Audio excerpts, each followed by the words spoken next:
Hello friend, मैं स्मृति ऐश्वर्य आप सभी का स्वागत करती हूँ आपके अपने यूट्यूब चैनल स्टडी विद स्मृति में। आइए शुरू करते हैं आज की क्लास। आज की क्लास में मैं आप लोगों को झारखंड की अर्थव्यवस्था विषय से एक प्रश्न का उत्तर कराने वाली हूँ। ये उन सारे स्टूडेंट के लिए हेल्पफुल हो जाता है जो जेपीएससी की तैयारियों में लगे हैं। चूंकि यह प्रारंभिक परीक्षा और मुख्य परीक्षा दोनों के ही सिलेबस में दिया हुआ है, तो सबसे पहले हम लोग सिलेबस की बात करते हैं। तो प्रारंभिक परीक्षा में झारखंड के पर्यावरण से संबंधित प्रश्न जो है वो पूछे जाएंगे और यह पेपर 2 का एक भाग है। वहीं पर मुख्य परीक्षा की बात की जाए तो पेपर 5 में अर्थव्यवस्था से संबंधित प्रश्न पूछे जाने हैं और अर्थव्यवस्था विषय में ही झारखंड का पर्यावरण जो है वो पढ़ना है। तो इसीलिए दोनों प्रतियोगिता परीक्षाओं के लिए मेरा आज का क्लास जो है काफ़ी हेल्पफुल होने वाला है। इसके लिए जो मैंने आज का प्रश्न लिया है वो प्रश्न है, झारखंड राज्य में बढ़ रहे ध्वनि प्रदूषण का विस्तार से वर्णन करें। और ये कंबाइंड क्लास है जेपीएससी के प्रीलिम्स के लिए भी और मेन एग्जाम के लिए भी। देखिए, झारखंड में जो ध्वनि प्रदूषण हो रहा है इसका विस्तार से वर्णन करना है। इसके उत्तर लेखन में मैंने इसके 3 भाग किए हैं। सबसे पहले तो भूमिका है, फिर दूसरा जो भाग है इसका वो है जो इसमें मैंने मुख्य भाग में मैंने बहुत सारी चीज़ों को मेंशन किया है, वो भी मैं आपको बताऊंगी। फिर जो तीसरा भाग है वो है निष्कर्ष का। तो मुख्य भाग में मैंने डाला है कारण, जो ध्वनि प्रदूषण के क्या क्या कारण होते हैं वो, फिर क्या मानक है ध्वनि प्रदूषण का वो, फिर क्या प्रभाव पड़ता है इसके मानव स्वास्थ्य पर वो, फिर इसके क्या क्या उपाय किए जा सकते हैं ध्वनि प्रदूषण को रोकने के लिए ये वो, और फिर सरकार के द्वारा उठाए गए कुछ महत्वपूर्ण कदम वो, और फिर उसके बाद हम लोग निष्कर्ष पे जाते हैं। मुख्य भाग में मैंने इन्हीं चीज़ों के बारे में वर्णन किया है। तो चलिए सबसे पहले हम लोग भूमिका को देखें। भूमिका में क्या है, तो झारखंड में तीव्र गति से बढ़ रहा औद्योगिकरण, जनसंख्या और नगरीकरण ने ध्वनि प्रदूषण का खतरा जो है वो उत्पन्न कर दिया है। चूँकि झारखंड जो है वो खनिज संसाधन बहुल राज्य है, जिस कारण से यहाँ पर औद्योगिक विकास हो रहे हैं, नए नए उद्योग की स्थापना की जा रही है और इसके साथ साथ नगरीकरण भी बढ़ रहा है और जनसंख्या वृद्धि तो हो ही रही है। इस कारण जो है वो ध्वनि, इसका परिणाम ये निकला है कि प्रदूषण जो है वो समस्या विकराल रूप धारण कर रही है, जैसे कि वायु प्रदूषण हो गया, ध्वनि प्रदूषण हो गया, मृदा प्रदूषण हो गया, और भी जल प्रदूषण है, रेडियोधर्मी प्रदूषण है, और बहुत सारे जितने भी वातावरणीय संबंधी समस्या है, जलवायु परिवर्तन है, तो वो सभी हो रहे हैं। इसी में ध्वनि प्रदूषण जो है वो आज की क्लास में आपको पढ़नी है। तो ध्वनि प्रदूषण का खतरा जो है ये काफ़ी उत्पन्न हो गया है झारखंड में। उद्योगों में मशीनों के द्वारा, परिवहन के साधनों के द्वारा तथा मनोरंजन के साधनों आदि के द्वारा ध्वनि प्रदूषण जो है वो बढ़ रहा है। वैज्ञानिकों के अनुसार 85 डेसिबल से ऊपर की ध्वनि के बीच लगातार रहने पर मनुष्य की सुनने की शक्ति जो है वो क्षीण हो जाती है। अगर लगातार 85 डेसिबल के ऊपर की ध्वनि के बीच में अगर रहा जाए तो हमारी जो सुनने की जो क्षमता है वो कम हो जाएगी। ध्वनि प्रदूषण का प्रभाव सिर्फ श्रवण शक्ति पर ही नहीं पड़ता है, बल्कि इसका प्रभाव मनोवैज्ञानिक और शारीरिक स्वास्थ्य पर भी पड़ता है। अब हम लोग इसके प्रमुख कारणों के बारे में जानेंगे। मुख्य भाग में हम लोग चलें तो मुख्य भाग में आपको क्या क्या पढ़ना है, कारण, मानक, प्रभाव, उपाय और सरकारी कदम। चलिए अब हम लोग इसके मुख्य भाग पे चलते हैं। सबसे पहले हम लोग कारण के बारे में जानते हैं। कारण, क्या क्या कारण है ध्वनि प्रदूषण के कारण?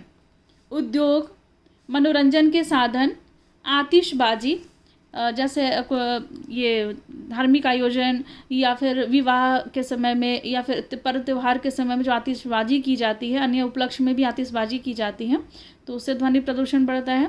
सार्वजनिक समारोहों के द्वारा, सार्वजनिक स्थल पर जैसे कि रेलवे स्टेशन हो गया, बस अड्डे हो गए, ये सभी जगह।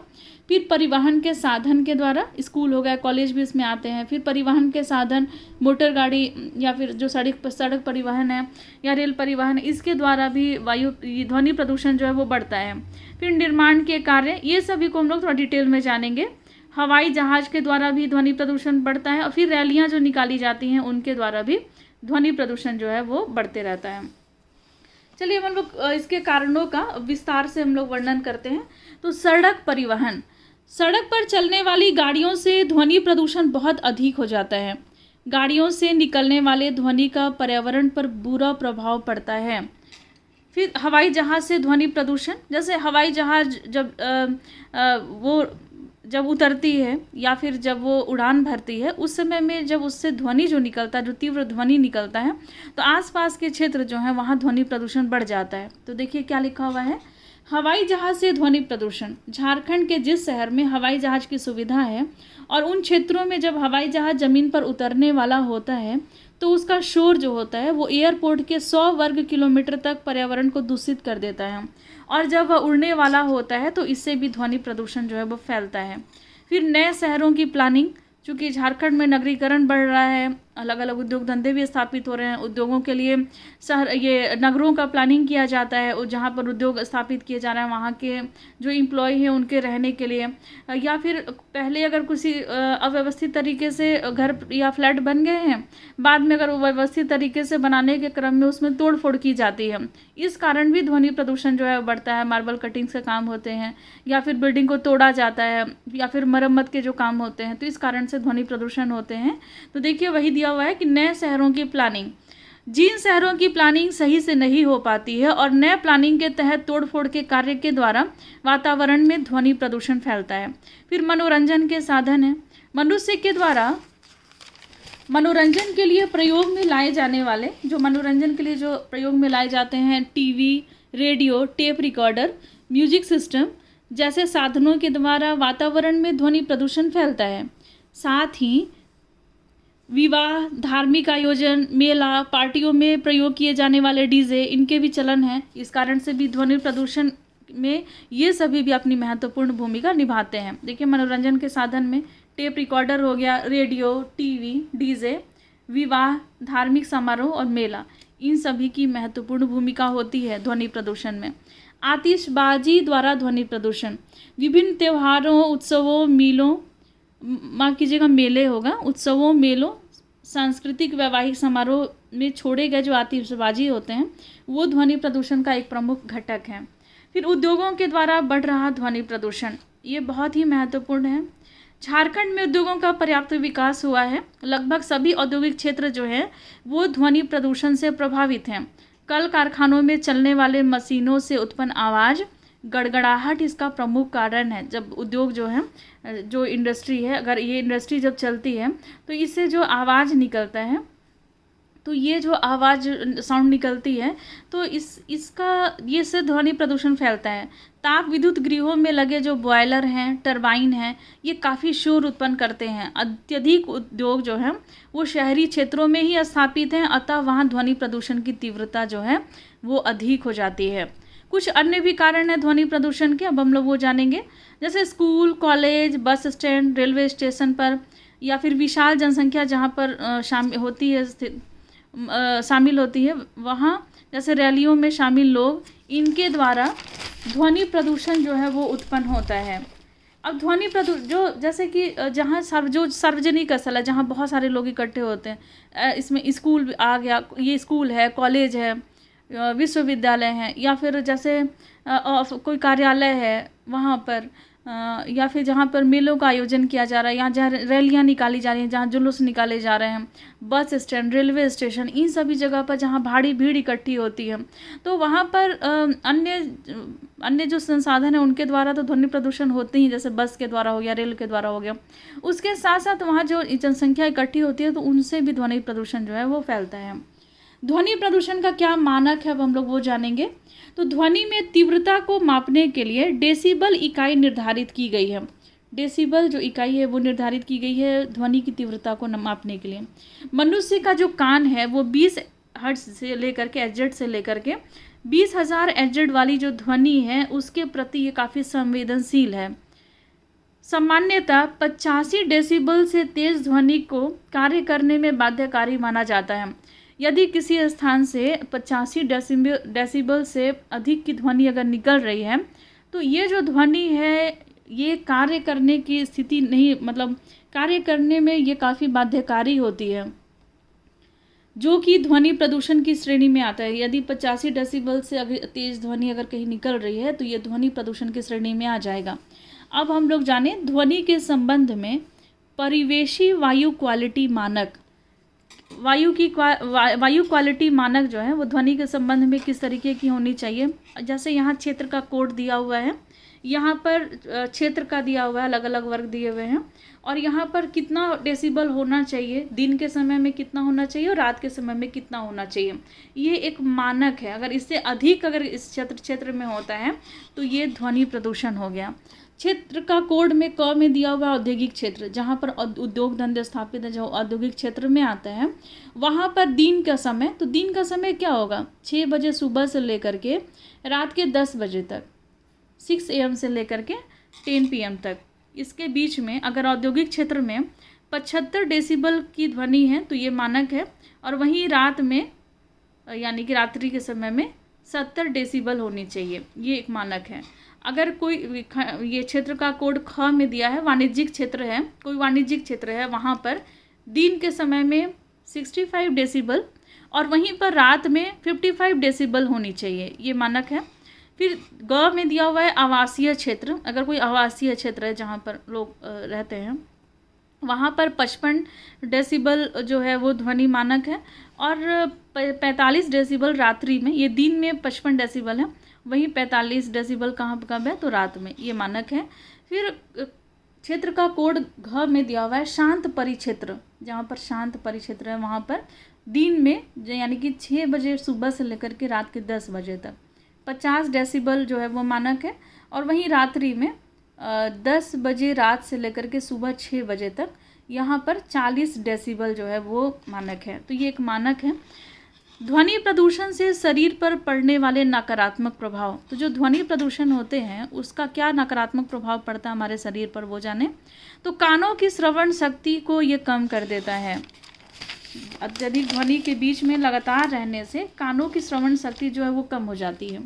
काम करने में ये बाधा उपस्थित करती है, नींद को भी प्रभावित करती है, मानसिक स्वास्थ्य को प्रभावित करती है और ब्लड प्रेशर भी बढ़ता है, चिड़चिड़ापन बढ़ता है। फिर ध्वनि प्रदूषण के बचाव के क्या क्या उपाय हो सकते हैं, तो सरकार और जनता के संयुक्त प्रयास से ध्वनि तथा शोर की तीव्रता को कम करने, ध्वनि प्रदूषण से कम करके ध्वनि प्रदूषण से निजात पाया जा सकता है। तो सरकार और जो लोग हैं, जनता हैं, उनके द्वारा अगर संयुक्त प्रयास किया जाए तो ध्वनि प्रदूषण को काफ़ी कंट्रोल किया जा सकता है। इसके लिए आवश्यक हो जाता है सरकार जागरूक हो और लोग जागरूक हो।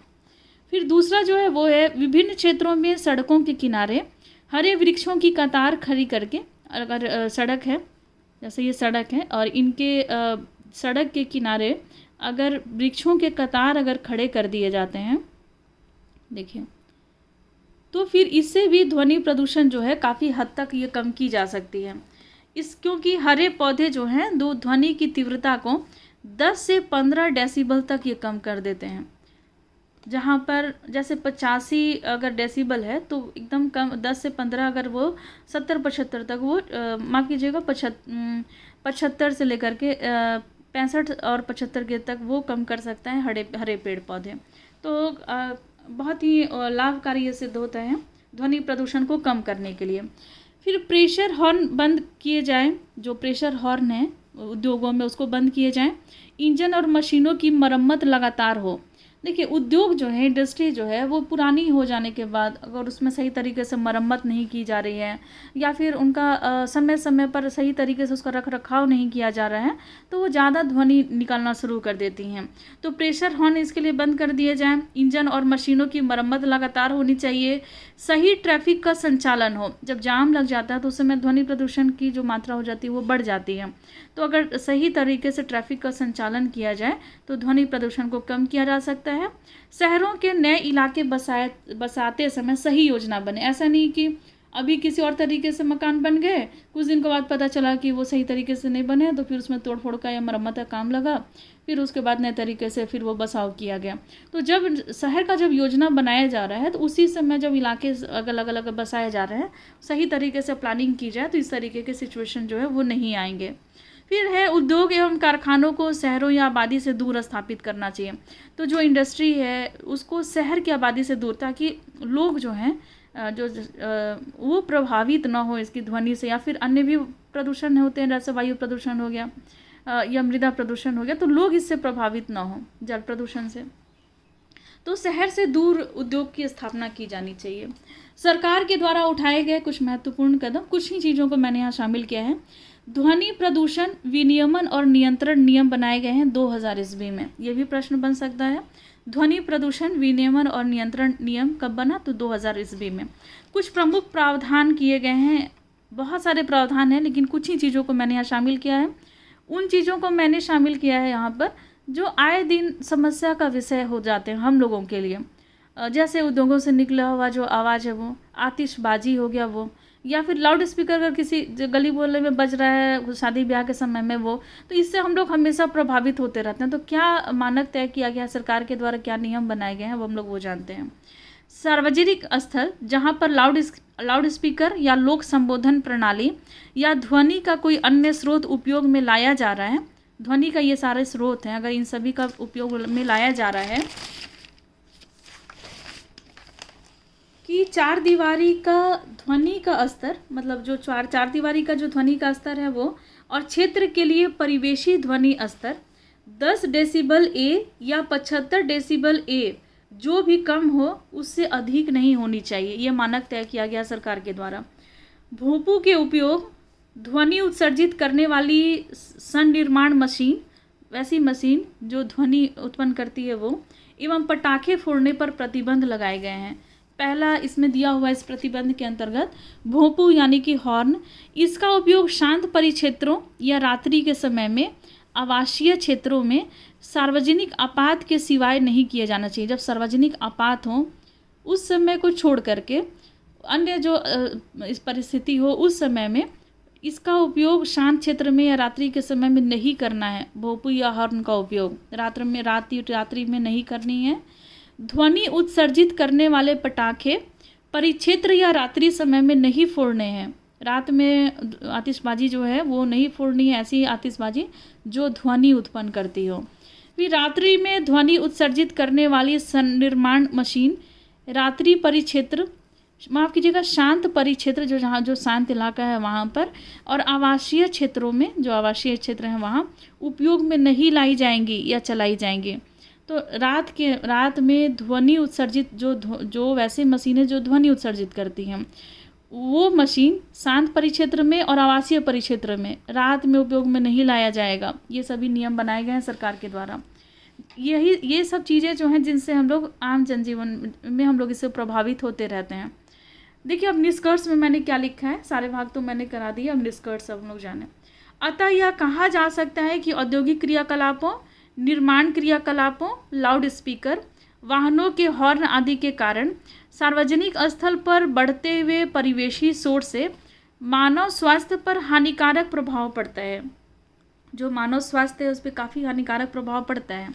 अतः यह जरूरी हो जाता है कि शोर पैदा करने वाले स्रोतों का विनियमित एवं नियंत्रित किया जाए। जो शोर पैदा कर रहे हैं उन स्रोतों को विनियमित किया जाए और उनको नियंत्रित किया जाए, ताकि शोर से संबंधित परिवेशी वायु गुणवत्ता के मानक जो हैं वो बनाए जा सकें। जो मैंने मानक के बारे में बताया है, जो वायु गुणवत्ता का जो मानक है उसको बनाए रखना बहुत ही ज़्यादा ज़रूरी है। इसीलिए सरकार को और जनता को इसके लिए उचित कदम उठाने चाहिए, उनको जागरूक होना चाहिए और समय समय पर जो उचित प्रतिबंध हैं सरकार के द्वारा लगाए जाने चाहिए, ताकि परिस्थिति जो है वो भयावह ना हो और हमारा जो मानव स्वास्थ्य है या हमारा वातावरण है इससे इस समस्या से ग्रस्त ना हो, इससे संक्रमित ना हो। तो आज की क्लास में बस इतना ही, और नेक्स्ट क्लास में जो कल का जो क्लास होगा इसमें हम लोग झारखंड में जो रेडियोधर्मी प्रदूषण है इसका क्या प्रभाव पड़ रहा है मानव जीवन पर या वातावरण पर, उसके बारे में हम लोग इस समस्या की जानकारी लेंगे। सरकार के द्वारा क्या कदम उठाए जा सकते हैं उन सभी के बारे में हम लोग नेक्स्ट क्लास में जानेंगे। तो आज की क्लास में बस इतना ही, मिलते हैं नेक्स्ट क्लास में, लेते हैं आपसे विदा। धन्यवाद।